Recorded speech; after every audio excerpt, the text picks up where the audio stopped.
One I am super excited about, and I'm so glad to have in the studio Lilliana Blackstar. Lilliana, for those of you who haven't gotten a chance to meet her yet, is a fabulous human being. I love her to pieces. She is a tarot card reader. She's a Reiki Master. She's someone who I adore. But the reason she's in the studio today, it's not because she's the best, fabulous astrologer I've ever met, but it's because she's just that good. So, Thank you so much. You leave a lot for me to live up to. I appreciate you so much. Thank you for having me on the show. And I'm excited to hang out and talk about astrology today. I am so glad you're here. For those of you who haven't listened to the show before, we've been planning this show for a while, and we're really super excited, not just because we get to tell you about astrology, because sometimes as a life coach who also does spiritual coaching, and who is a priestess in my own tradition, sometimes astrology overlaps with what I do and maybe what you do too. And if you're someone who has a casual interest in astrology, or maybe you're just someone who's really wanting to deep dive or know more, this is going to be a great episode for you because we're going to get to talk about some of the basic things and then some more advanced things as well. Because I am learning, through following you at Hestia's Muse, because you do have a social media presence and you post amazing, great stuff. Astrology isn't just going from A to Z, it's like a full circle process. Mhm. And that is something that is not my gift, but it's absolutely yours. And I love that you have it. Um, would you be interested in telling our readers and because we do have a lot of tarot readers who are here and a lot of our listeners who haven't met you yet, how you got into astrology and why it fascinates you? Sure. Yeah, so just to start off with, my business name is Hestia's Muse, and Hestia is the goddess of the hearth, the home, and I consider her to be a goddess she's the keeper of the sacred flame. And a lot of people first encounter Hestia and they just think, oh, that's just housework and cooking. And to me, she's about self-care. Like when I work with the archetype of Hestia, it's all about self-care. It's tending to that inner flame, whatever that inner flame is.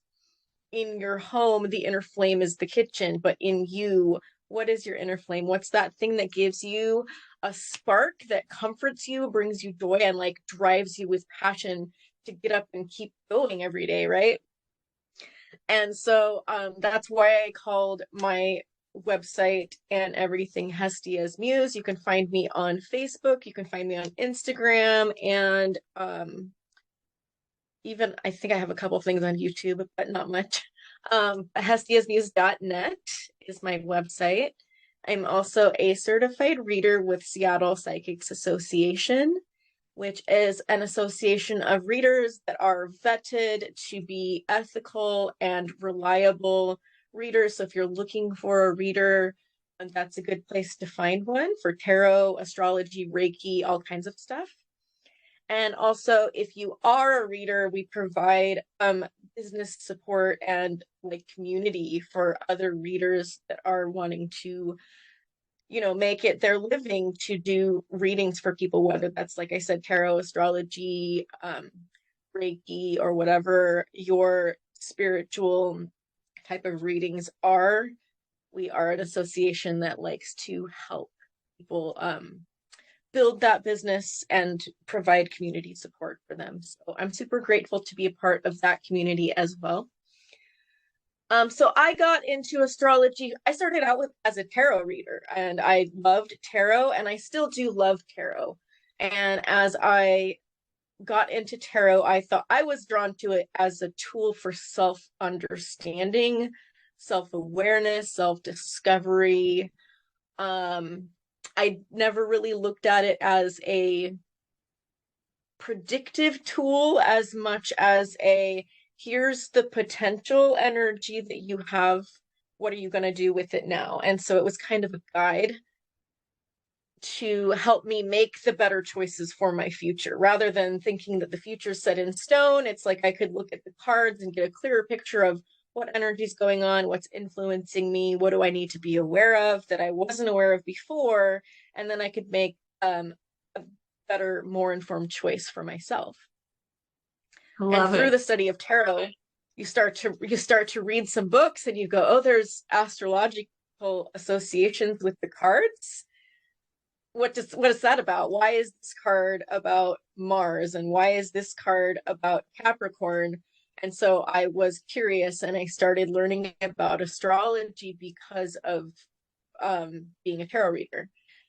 And then I found that astrology could also be a really powerful tool in the same way the tarot cards were for self-discovery, self-awareness, providing some direction, providing some just a sense of, first of all, that life is not as chaotic as it seems. There's cycles and patterns that are happening. True.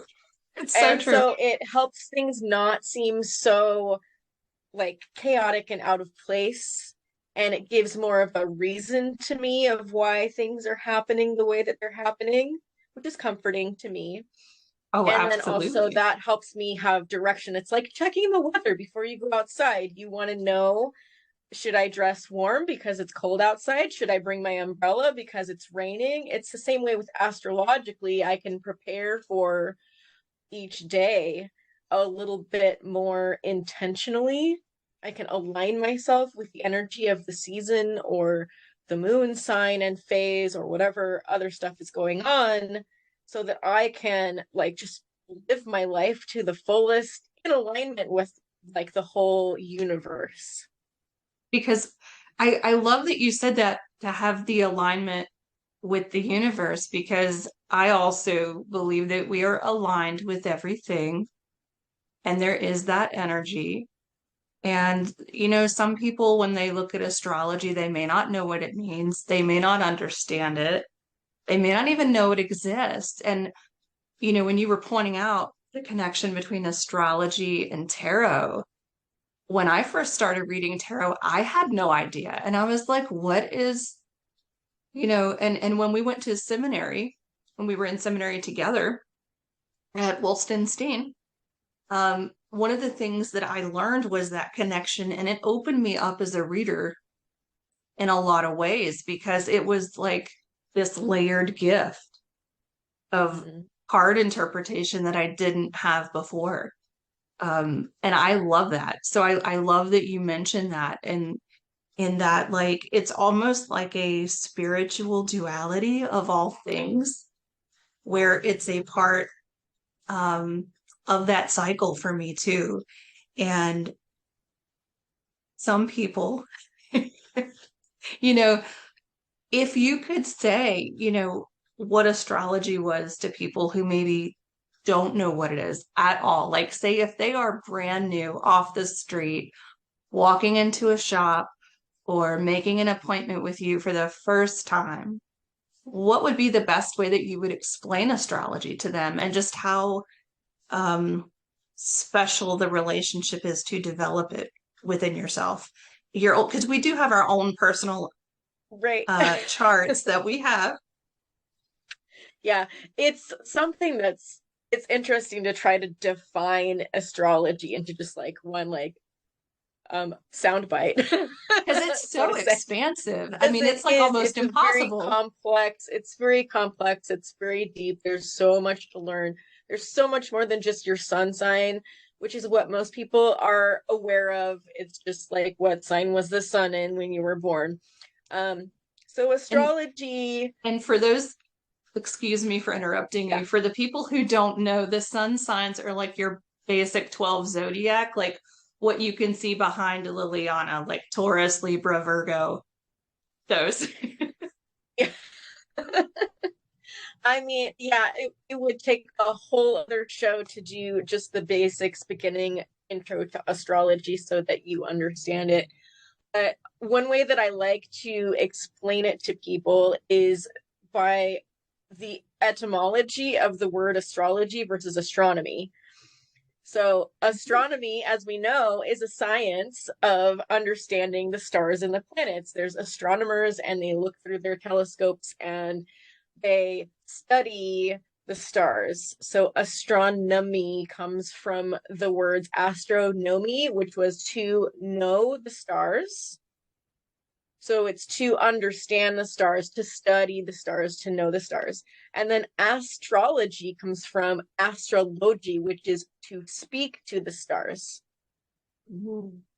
And so on that side of things, yes, you study the stars first, but then on the astrology side, you interpret what the stars mean by where they are or what they're doing or how the planets are moving. You apply some kind of meaning, you apply some kind of message to the placement of the planets and the stars and the seasons and stuff like that. So astronomy is the science, and astrology is an interpretive art. So just like you can take tarot cards and you can put them down, you can throw bones, some people read dice. There's so many different tools that we use for divination and for like applying meaning to something, right? Like the cards are just cards until you have a reader interpret them. The dice is just dice until you have a reader interpret them. So the stars are just stars until you have an astrologer speak for them and interpret them and apply some kind of meaning to where the stars are. So we first studied the stars, and it helped us understand where we were on the planet. We could use them as a map to help us find our way around, and we could use them as a clock to understand what time of the year it was. So we understood our position not only on the planet physically, but we understood our position in the year, in the time frame of the wheel of the year. And so then astrologers take that information and we go, what kind of meaning or purpose can we apply to this position of ourself in this time and place right now? So astrology, the wheel is a map and a clock at the same time, and the astrologers use that as their tool to interpret meaning, just like someone who's throwing bones uses the bones, or someone reading tarot reads the cards. I love it. That's just a very basic, what is astrology? I think that's a great way to break it down, because it's this, you know, almost knowing of the unknown, which is why sometimes I think a lot of people who study the occult also study astrology and astronomy. And, you know, just like we used to navigate by the stars externally when we would be traveling through ship or long journeys, walking, or by wagon, we can navigate ourselves and our spiritual journey And internally. that's exactly it. I love that you brought up the occult, because one of the primary like concepts of magic is as above, so below, right? And as within, so without. And this is the concept that I'm a part of the universe, so what's happening to the universe is happening to me. And it's the concept of what is happening on the large scale in the macrocosm is also happening in the microcosm.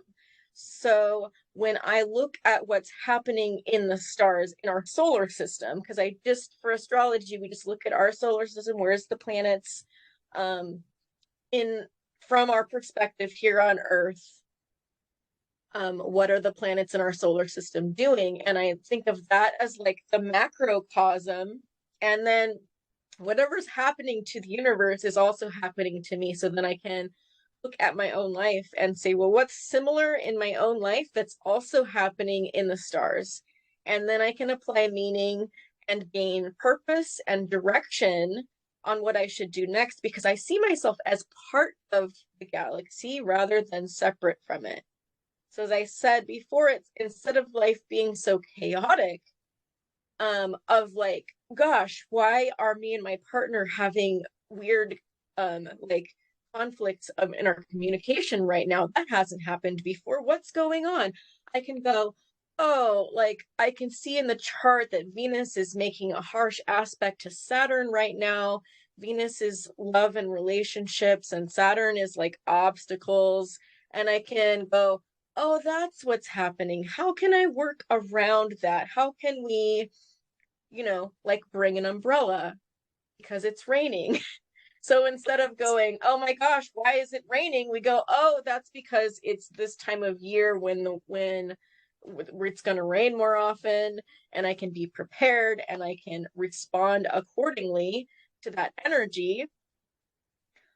Rather than just being like, why is this weird thing happening to me? I can be like, what's happening astrologically that reflects what's happening to me? And how can the planets then teach me a different way of engaging with that thing that's happening to me? I like that you say that too, because it's all about learning our place in the bigger picture of, the universe, the world, and just it's almost like astrology to me is like that cosmic ego check. It does do an ego check on you a lot. But at the same time, like astrology, I don't think it's making things happen to you. I don't think No. that And the that's a good stars are distinction to making things point out happen. too. Right. I don't think the stars are making things happen to you. I don't think the planets in certain signs are making you be a certain type of person. So it's not good to use it as an excuse of just be like, well, that's just how I am. I'm just a Scorpio. And I'm not, and just using it as an excuse like that, or as like a crutch, Right. is kind of beside the point, because it's not that they're making things happen to you. It's just that the planets are reflective. As I said, as above, so below, as within, so without. So what's happening inside of you, you can find the mirror of that somewhere in the bigger picture. You can find that being mirrored back to you. And then you can use that as a framework to try to step out of yourself a little bit, out of your ego. And instead of being like, oh, it's just me, it's like, oh, this is reflected in the bigger picture of the cosmos as well. So it's not just happening to me. Other people are probably feeling something similar too. And how I'm responding to it is my responsibility. So knowing astrology rather than using it as an excuse for, I'm just the way I am, I think it actually gives you more of like more responsibility to like deal with your shit and take responsibility I for love that. yourself and your actions, instead of being like, well, it's just a thing because Mercury's retrograde. Yeah, Mercury retrograde isn't making you, there are so many people in our community, no lie, we can set our watches by it, and sometimes we'll message each other. People will be like, oh, it's Mercury in retrograde, I better not go outside. I'm not going to move. I'm not going to start a job. I'm not going to live my life, because they are like obsessed with that whole concept of Mercury in retrograde being a bad thing, which it's not. It's not. It's one of my favorite times of year, actually. It can be super rewarding if you know how to engage with the energies and lean into it and like learn something from it. It's trying to teach you something, and if you're resisting the lessons, that's when the not great stuff happens to you. Because it's like you're being tested by a teacher, and the teacher's like, oh, you're obviously not paying attention, so now I have to hit you upside the head a little bit because you weren't paying attention. Whereas if you were paying attention, the pop quiz is no big deal. Yeah, because right? what to study for. Right. It's like because a lot of people they fear Mercury in retrograde, and it's like one of the benefits of astrology to me is, it takes the fear out of the unknown. And so When therefore it's I don't, done right. Yes, I yeah, have like, seen some astrologers like give fear-based messages. I've seen professional astrologers tell people to be afraid of the retrograde. and that's so And I've sad. seen them tell people to be afraid of their Saturn return. And that's frustrating because it shouldn't be. It's to me, astrology is a tool of empowerment. And if you're not Absolutely. getting empowerment out of it, you're not doing it right. And for real, it's just like anything else. It's a tool. It's a tool for us to use to better ourselves. And some people it takes a long time in the spiritual side of life to learn that lesson, no matter who you are, what you study. And that's something that like took me a long time to learn. Because I like to learn the hard way, which I tell my listeners all the time. And a lot of my listeners like to learn the hard way too. So that's another reason I was excited to do this episode, because it's like when you look at astrology, a lot of times it's like the most basic astrology we know is our horoscope. That's like we grow up reading our horoscope, like eating breakfast, and it's a whole thing, or we have like a weekly horoscope or like funny horoscopes. There's all kinds of horoscopes. Um, and I love them because they're so fun, and there's just like little snippets. They're little snippets of, like the cosmic message, because somebody taps in and they're sitting at their keyboard and they get the message, or they interpret the message, or they science out the message in a spiritual way to deliver it to people. Um, because sometimes you do use math in astrology. I hate to Yeah. break it to everybody. It does have some math involved. Yes, it does. It's So astronomy and math are the tools, and then you're interpreting it, and that's the intuitive part. So, there you go. but yeah. So yeah, the horoscopes that everyone's familiar with, which is like what your sun sign is, like what month you were born, pretty much helps you determine what your sun sign is. So you go and you look at the list, and it says if you're a Taurus, this is how your week is gonna go. And those are, just the very basic surface level Yeah. part of astrology. Like that's just so surface level that sometimes it's not even accurate No. because there's no way that someone could make accurate predictions for everyone. It's like you said, they're just giving a snippet because it's usually because a magazine or a newspaper knows that it's a popular thing to have. So they're just paying someone and they only have a certain amount of space.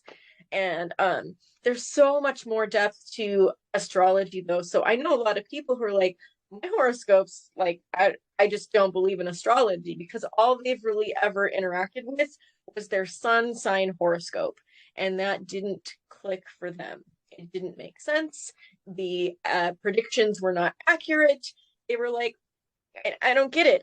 That's how I was too for a long time. Mm-hmm. I did not just relate to everything I read about Capricorn. I'm a Capricorn sun. I didn't get it.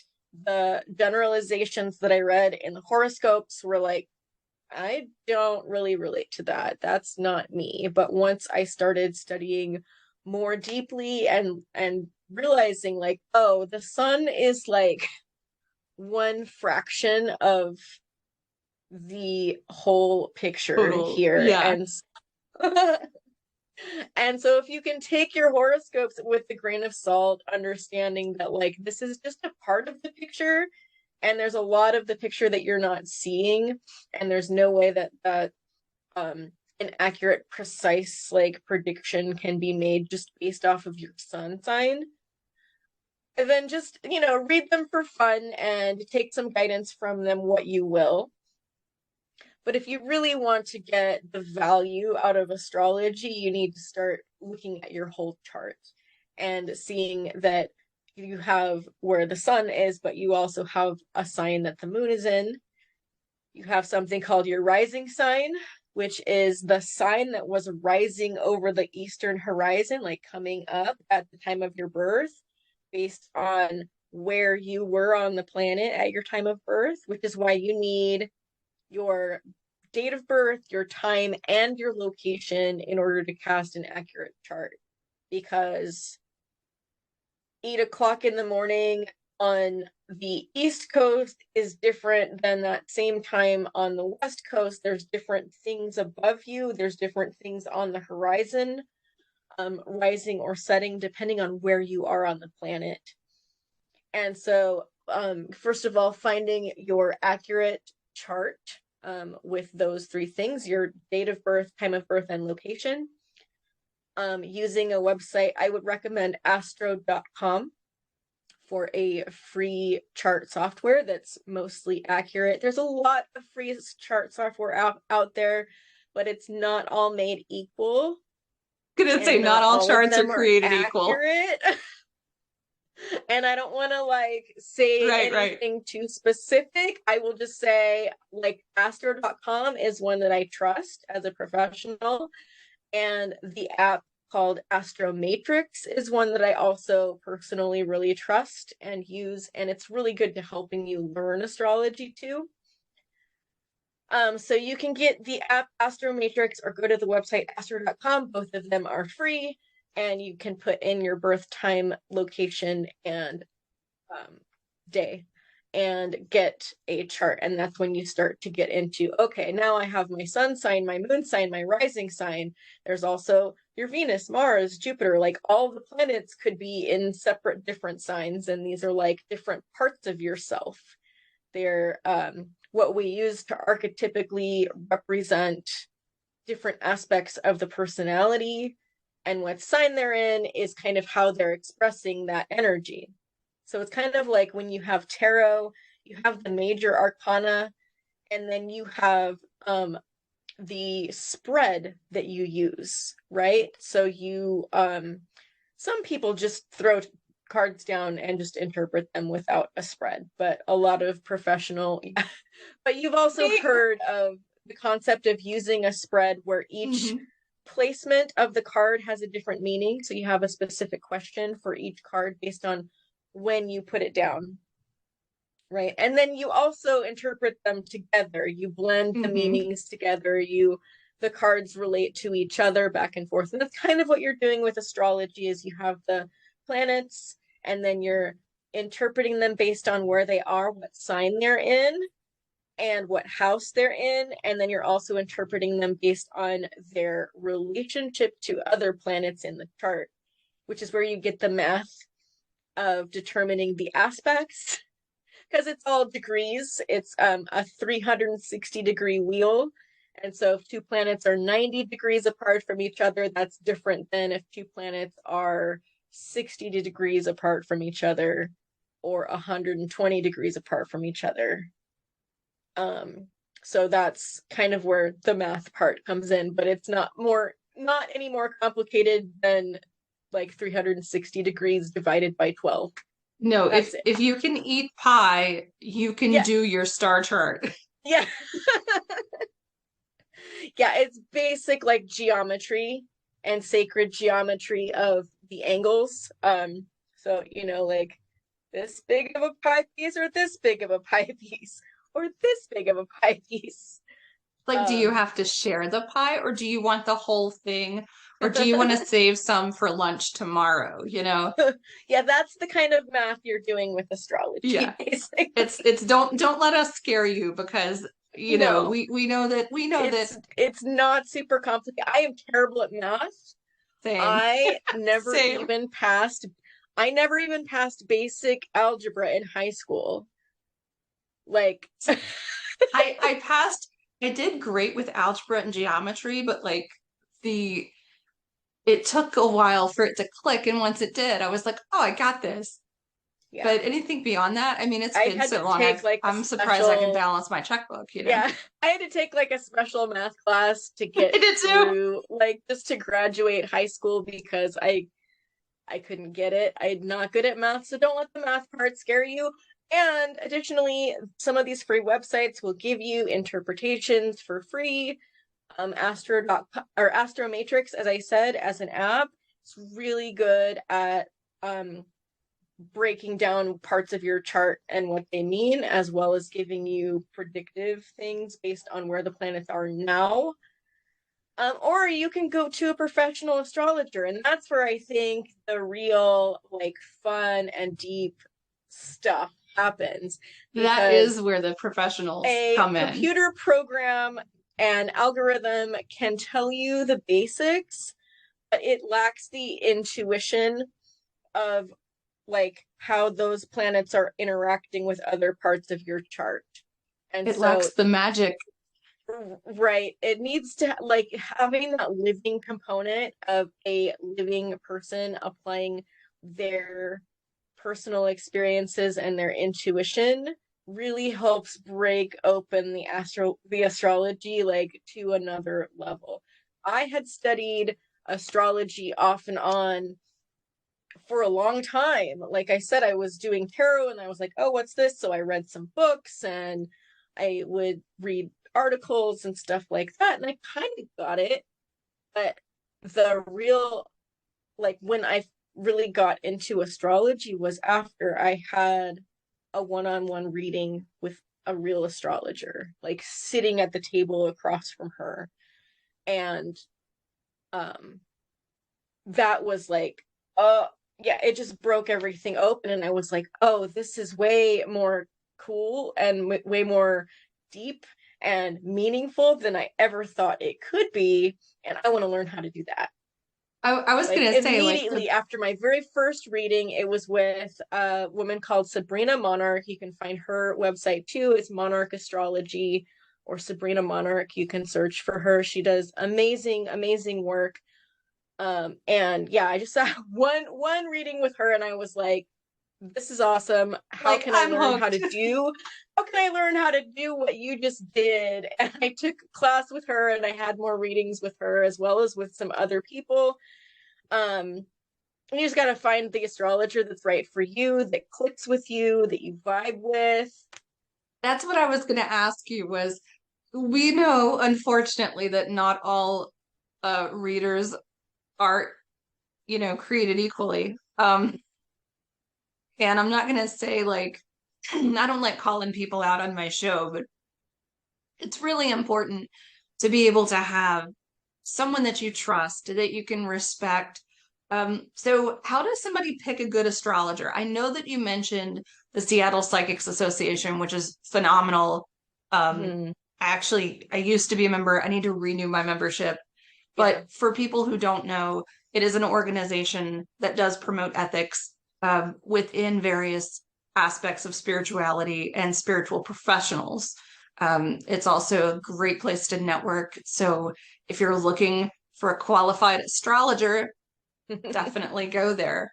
But Yes. I'm not sure how many other astrologers we have right now. It's primarily tarot card readers mhm, with some Reiki, and I think myself and maybe one other person that's like active with the organization right now does astrology. So we're looking, if you are an astrologer and you're interested in joining the association, there come you check go. us out. Um, we'll provide links for that stuff at the end. Yes, it will be And in the notes for the show.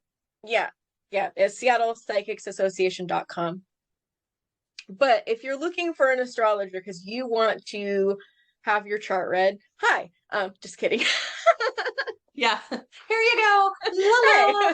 hestiasmuse.net. But also you want to find someone who probably has a website, because they are like actively probably sharing themselves or stuff on social media. And that way you can see what they're about. You can see what their vibe is like because they're posting stuff on social media and they have stuff on their website. Look for someone that has reviews from other people who have done readings with them. If they don't have any reviews, I might be a little concerned that either they're new or inexperienced, or I don't know. Because if they've been doing things, they're going to have reviews.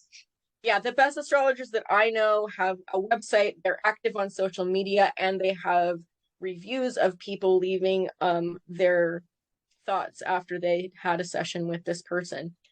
I personally avoid astrologers that give definitives, like when they say that this transit is going to make this thing happen.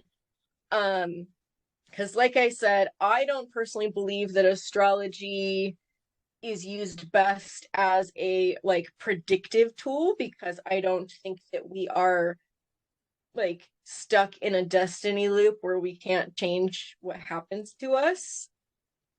And so I like terminology that says here, like, here's the potential energy that might come up for you during this transit, rather than this is what's going to happen to you. Right.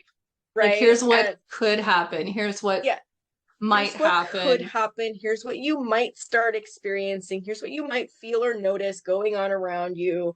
And it's like the choose your own adventure books. Yeah. It's like you're the person who says, and it's gonna be so different for every person. Like right now, we're all experiencing Mars retrograde in Gemini. But how each individual is experiencing Mars retrograde in Gemini is going to be different. It's going to depend on your personal chart, your birth chart. It's going to depend on your cultural experiences, as well as a lot of other factors. Some people like might not even notice anything different right now. Mm-hmm. And good for you if you don't. And some people are going, oh my God, this is like so stressful right now. When is it going to end? You know?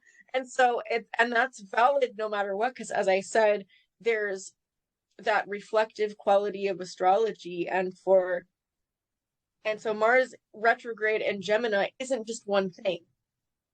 And so if an astrologer says it's just one thing, that's when I start to like feel sus about them. Yeah, because none of the planets are just one thing. None of the signs are just one thing. So if they're that should be a red flag. Is this way all the time, no questions, and there's no room for like a flexibility within that interpretation, then I'm like,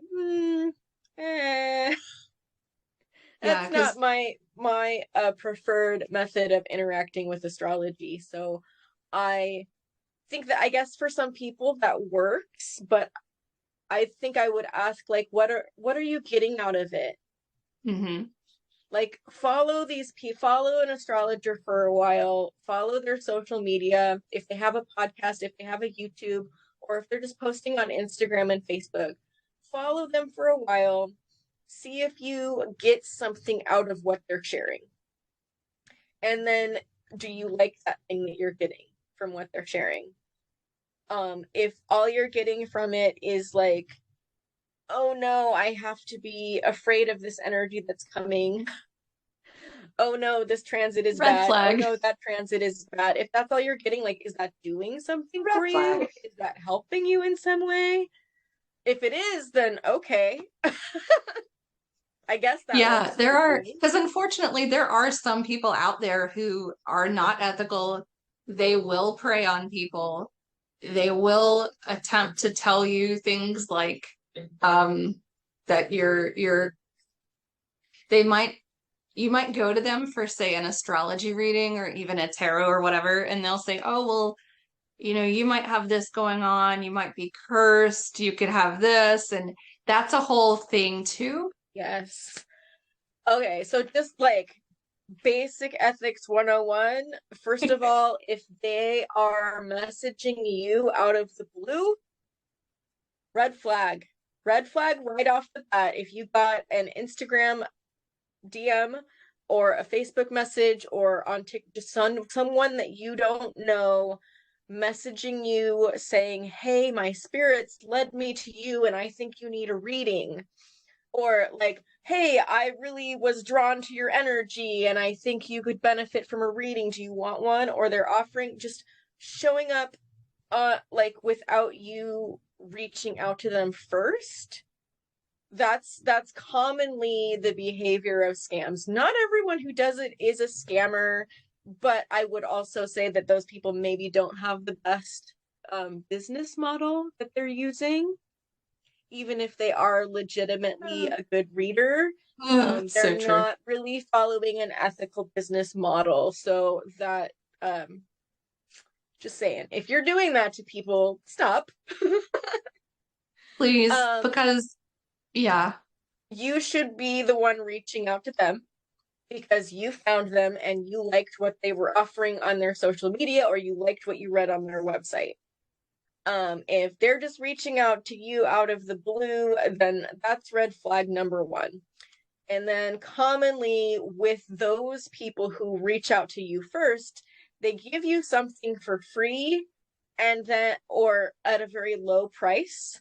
And then the hook is that they say, well, here's your reading. Unfortunately, my guides or my cards or the stars or whatever have just alerted me that this terrible thing is, you have a curse, you have an evil entity attached to you, you have something terribly wrong, but don't worry, I can fix it, but it's going to cost you. red flag. That's a huge, huge red flag. Like, if you've made it that far with them, just stop all communication immediately.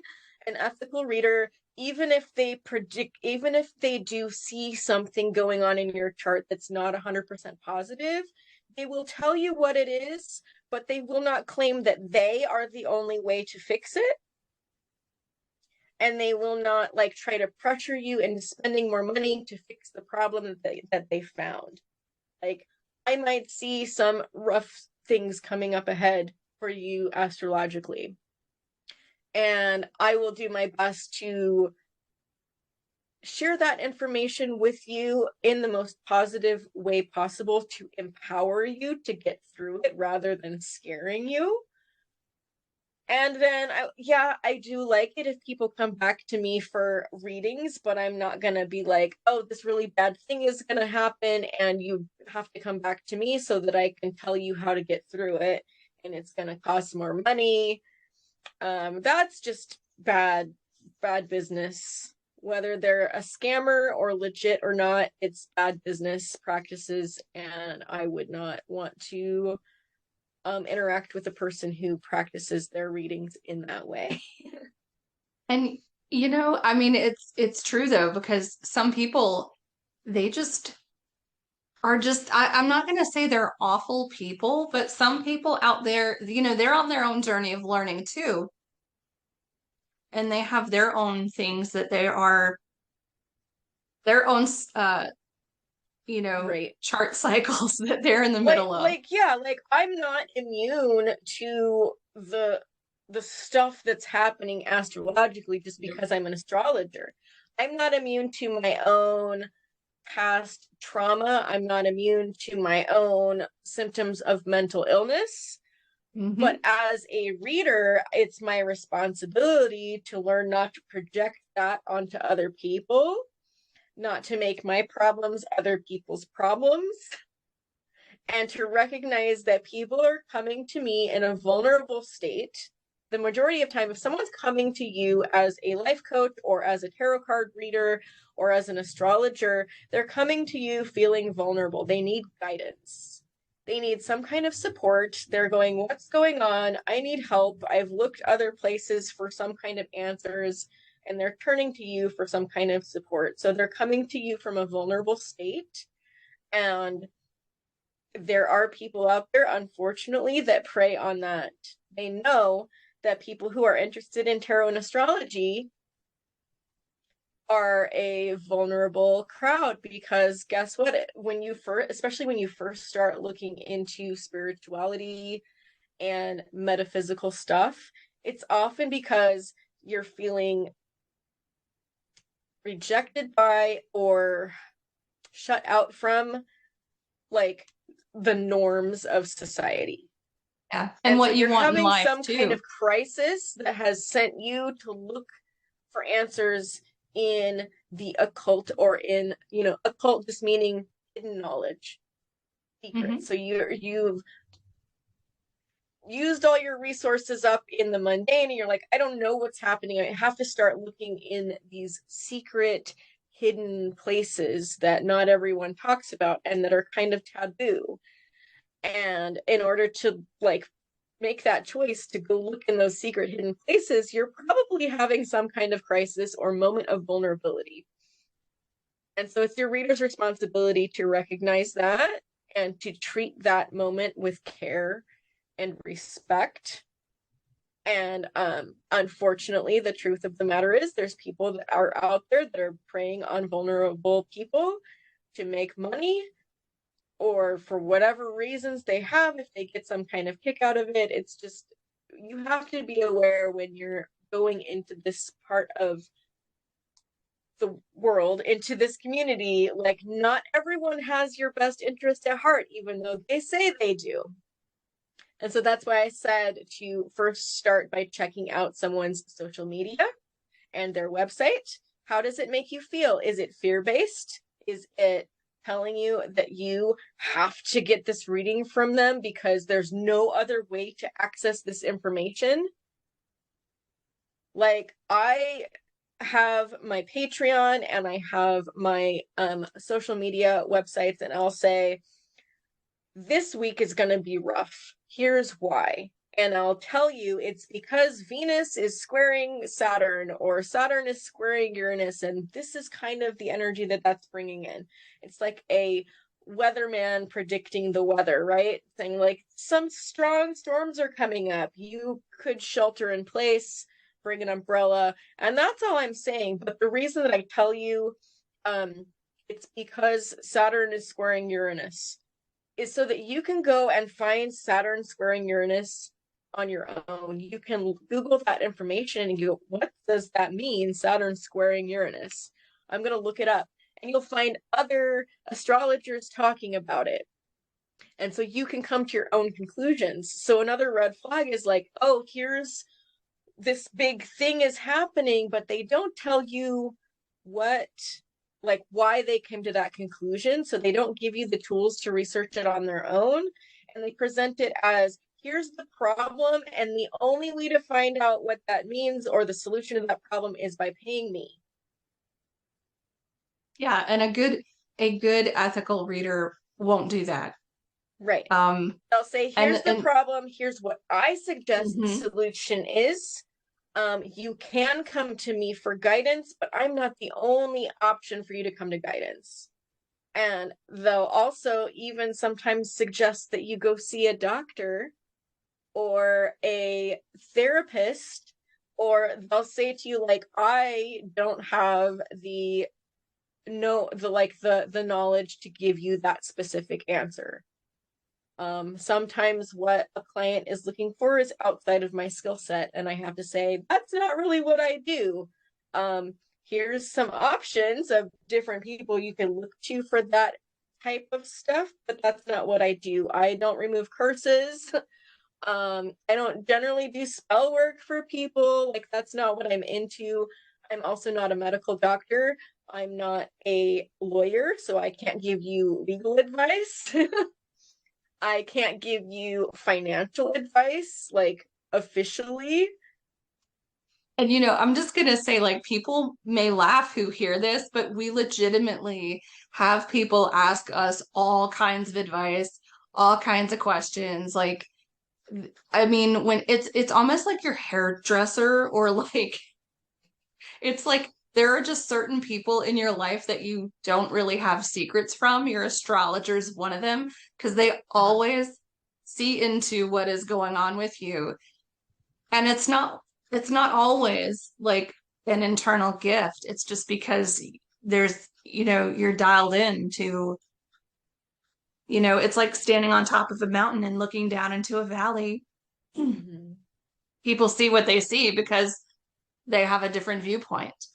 Right. So, And that's also why, like, it's helpful to go to a live astrologer rather than just getting an algorithm to interpret your chart for you is because the living astrologer has like this different viewpoint than just like something that's written down. Like a lot of the websites even use interpretations that were written by real people. They're not just written by a computer, but that person was writing based on one like thing that they had in mind. Right. And like And I that said, like the astrology is never just one thing. and some of the websites that you find, especially like if the astrologer unfortunately, because there are unethical people, they might take a reading that someone does, copy it, and paste it as their own work too. And then they Yeah, might charge you for it. yeah. That And it's, happens too, unfortunately, which is like I do my readings live on video chat, just like we are right now. We mhm, both go mhm. on a Zoom or Microsoft Teams meeting in person, live on video, and we sit and have a conversation. And And it's just as easy as we're talking right now. yeah, and it's just as easy as this. I'll ask you some questions about what's going on in your life. I'll look at your chart with you. I'll explain to you what I see. I'll ask you to respond to what I'm saying, so that I can make sure I'm, on the same wavelength. Or, if you have specific questions about what's going on in your life, I'll say, okay, sure, we need to look at these planets then. Or this is the part of the thing that we need to look at based on that question. And so it's very in the moment, intuitive, but I'm not going to just send you this written report and be like, here you go, there's your chart reading. Some readers do that, and that's valid. That's not what I do because I like to have the one-on-one connection and like back and forth interaction with people, because I think that the chart is like a living thing, and so it's better to have living things interacting with it. Well, and it makes sense because it's like an extension of you. And it's an extension of it's like your energy and your chart's energy, they mesh, and so it's nice sometimes. Like I've had readings that were done online. I've had like the virtual AI interface readings where it's like an algorithm that you click enter and then it pops up your information. And then I've had live readings, and I can tell you out of those, I have found benefits in each one, but live reading is my favorite because there's Yeah. just something about that human element that you can Mm-hmm. have with someone else. Because when we had a class together, Lilliana has read for me before, and it was fabulous. And that's why one reason why I love her and why she's here. But it was the first time I had had that professional, like true, real astrological reading in person.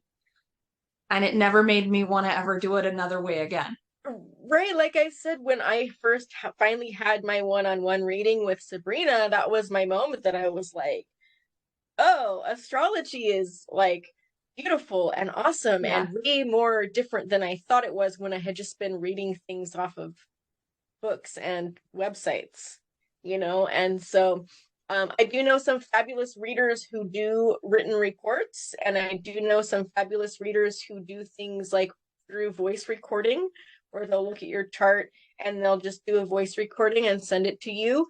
And that can be awesome if you have a weird schedule that doesn't allow you to easily schedule a session with your preferred reader. Or if you're like in a totally different time zone and just can't connect with someone live, or you just work really weird hours. So there's something for everyone, and you can experiment and find what works for you. And I'm not saying that readers who don't do live sessions are any less valuable than those who do the live Absolutely. sessions. I just like the live sessions best. Ideally, I would love to be like face to face with people, but because I want Right. to offer readings to people besides just the people in my town, I like to do the online things too, so that you don't have to travel or Right, right. leave your house. Back And just before do it. COVID, we all did the festivals. Yeah. A lot of us did festival circuits, and there is an energy like no other when you do festivals. So, um, that was always fun too, is just being a reader. Um, and some people I would only see at festivals. That was like they would come and they'd say, "Hey, we knew you'd be here. Can you do a tarot reading or can you, do whatever?" And I would say, "Sure." And that's how it works. And there is that element that you really do love. So with that Yeah. said, I do have real quick, do we have time for some user submitted questions? Absolutely. I can keep going for a bit longer. Okay. Okay. I have four questions, three, because I can't count. See, I don't do math. Um, why? So these questions were brought to me by some people. I said, "Hey, I'm doing an episode on astrology. Give me some questions and just ask me off the top of your head, like if you need questions answered." One is, why is Aquarius never in astrology memes? Because apparently, when people have like the joke memes out or the big group of memes that go, apparently Aquarius is the meme that's always left out.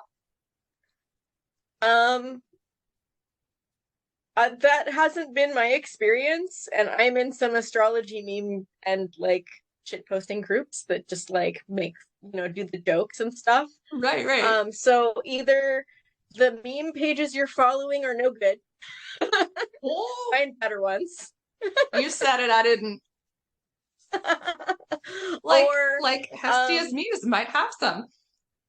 uh, I don't share a lot of memes, but I get what you're saying. Like I've seen Libra get left out.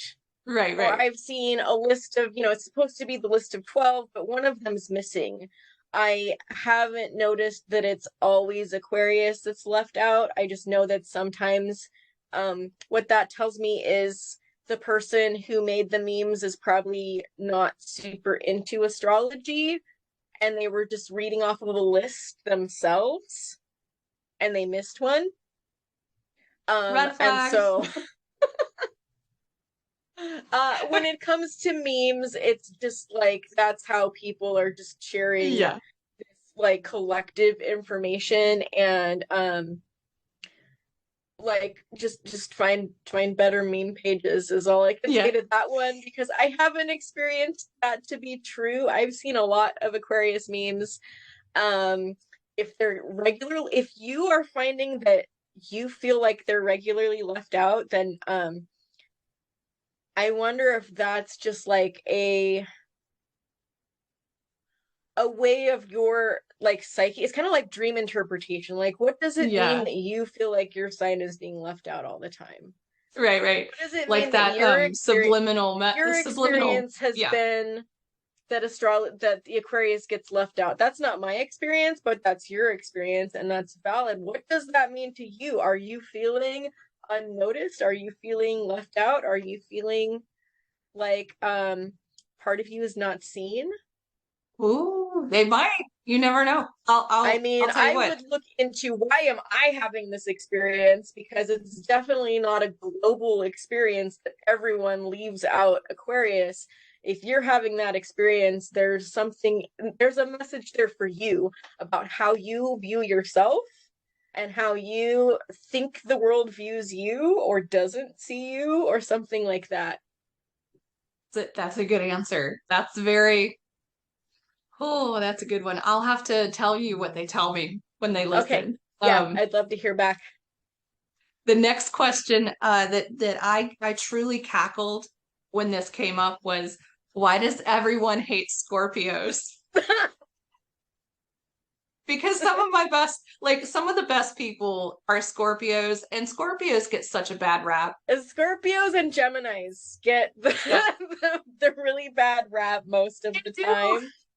And that's just modern astrology.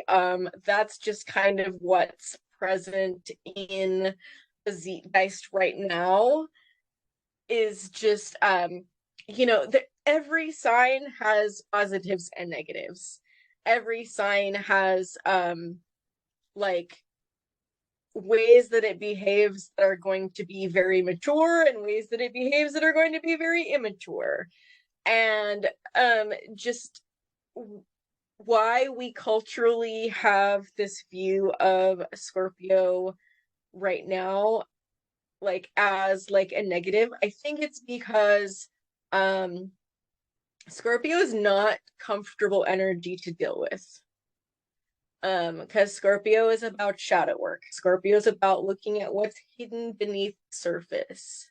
It's about going underneath to like face the things that are taboo. And so that in general is not something that most people enjoy, right? And so they find that energy abrasive or in some way uncomfortable. And so if they're encountering someone that's really like projecting this strong Scorpio archetypal energy, they feel uncomfortable with it because it's making them look at something that is taboo, or it's making them go through some shadow work of some kind, and it's uncomfortable. Scorpio season that we're in right now has to do with death, and like the way that, at least in the northern hemisphere, Scorpio season is about change, from like going from fall into winter, and the leaves are all falling off of the trees, and things are starting to rot and decompose, and days are getting shorter, so nights are getting longer, there's more darkness, there's more cold weather. It's just an uncomfortable change, right? And so energetically people are like, I don't like Scorpio energy, and then that kind of interpreted into the meme world of like people just making fun of Scorpios as being yuck or bad, and then that got spread without people even knowing what Scorpio energy is about. All they've seen is the memes that are like Scorpios are the worst, and they don't understand like where that came from.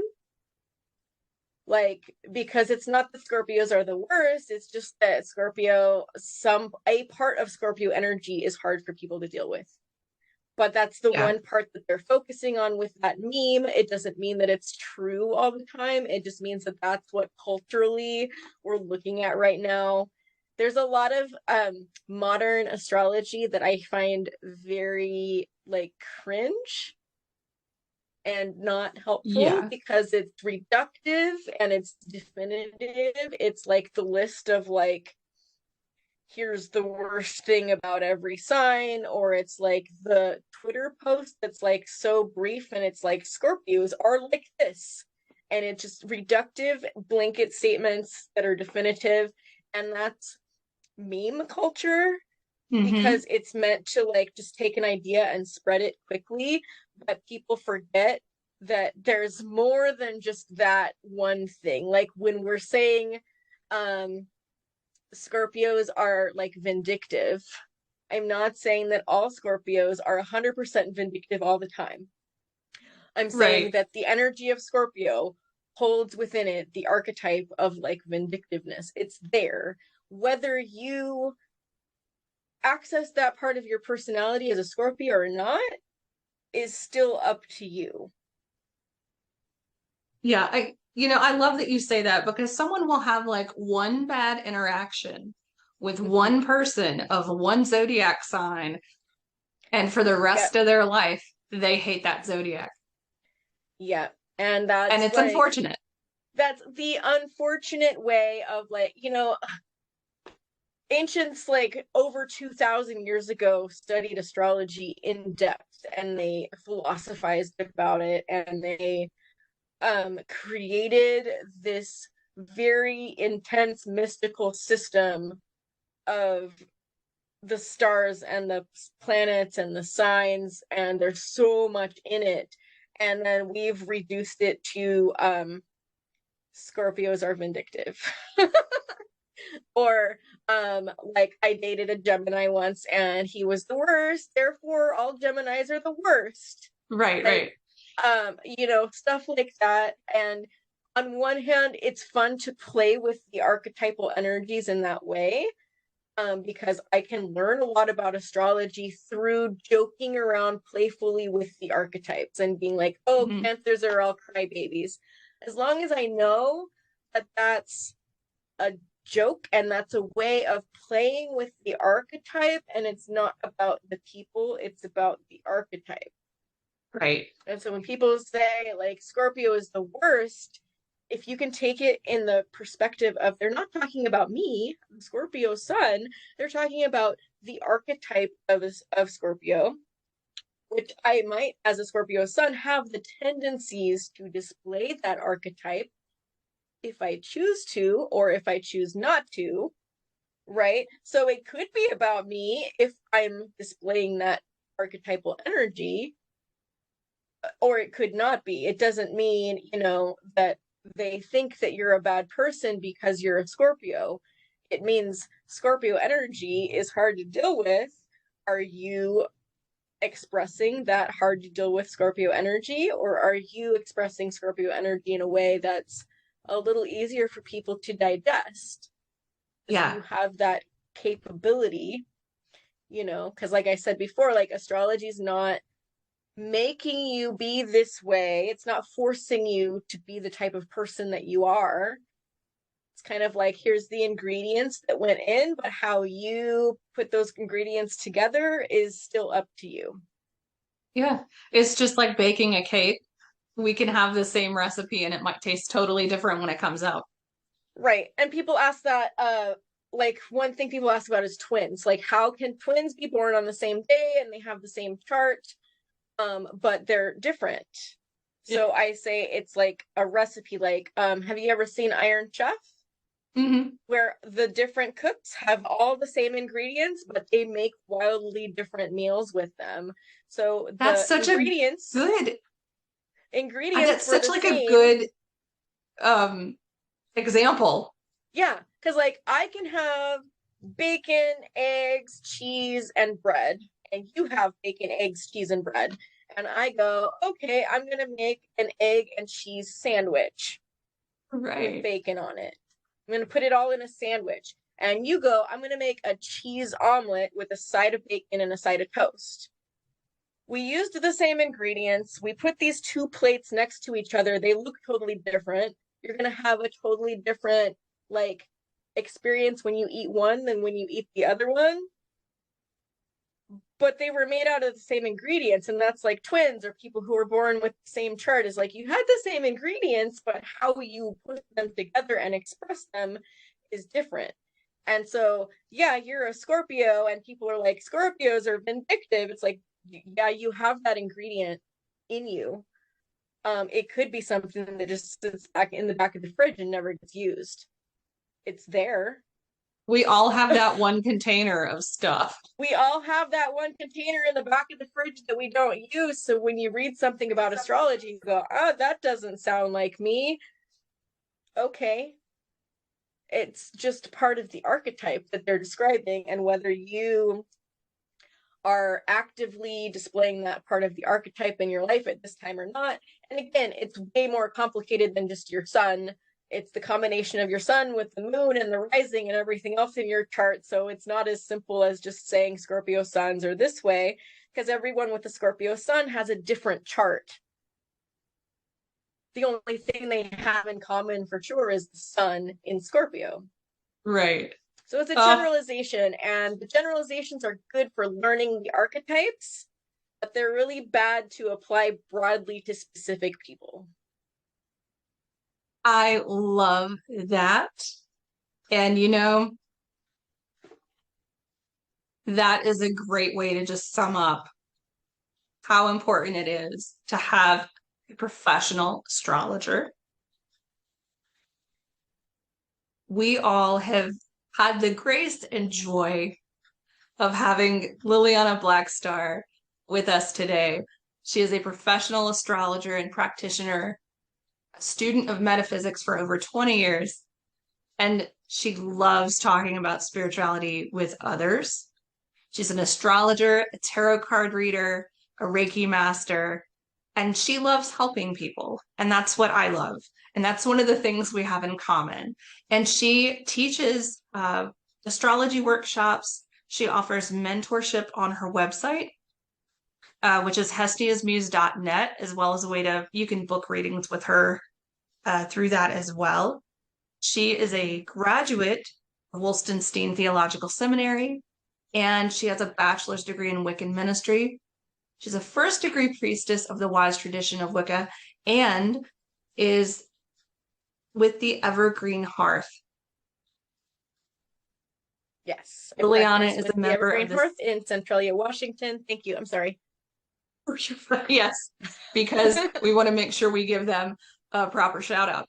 She is a member of the Seattle Psychics Association and with the Aquarian Tabernacle Church in the Pacific Northwest. Lilliana, real quick, how can people book sessions with you or contact you in case they're interested? So hestiasmuse.net has a contact form or my email address listed on it where you can email me to set up a session. You can also find me on Facebook, Hestia's Muse, or on Instagram, hestiasmuse.astrology, and you can send a private message to either of those accounts, and I'm pretty responsive to that, and we can try to schedule a session through that.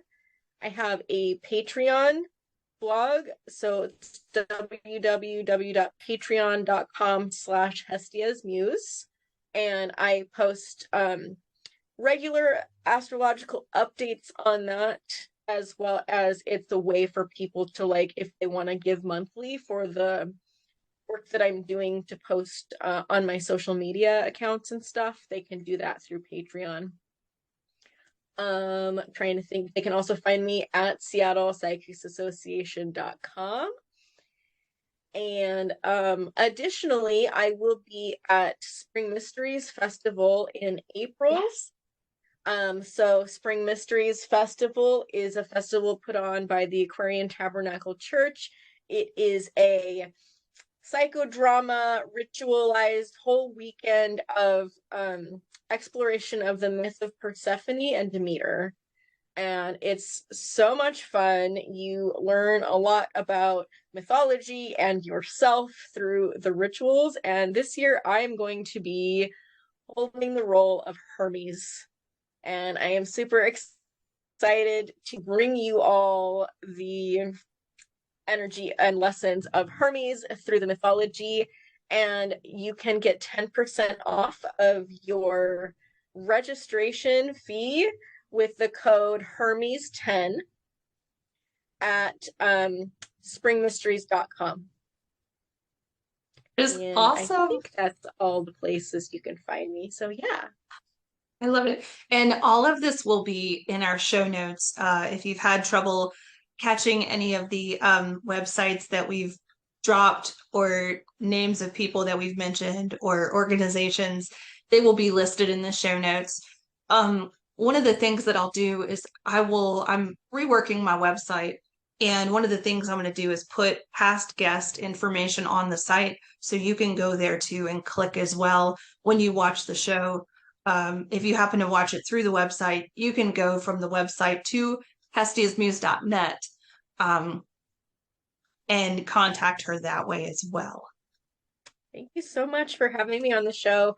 I have enjoyed so much just talking about like what I believe astrology is and how it works. And I would love to come back and talk to you about it more sometime.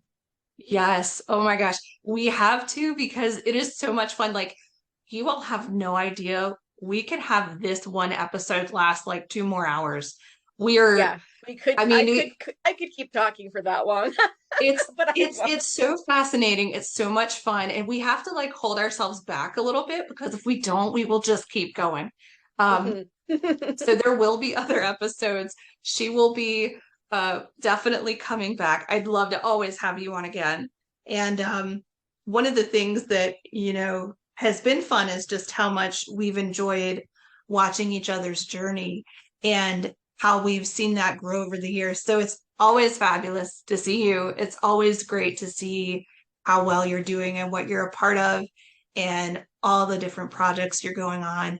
So thank you for being a part of my project, and for being here and just opening yourself up to this discussion and for helping people learn astrology more.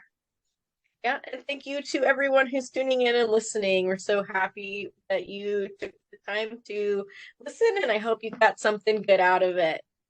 Thank you so much, Absolutely. Andrea. You are so welcome. I'll talk to you later. Bye bye.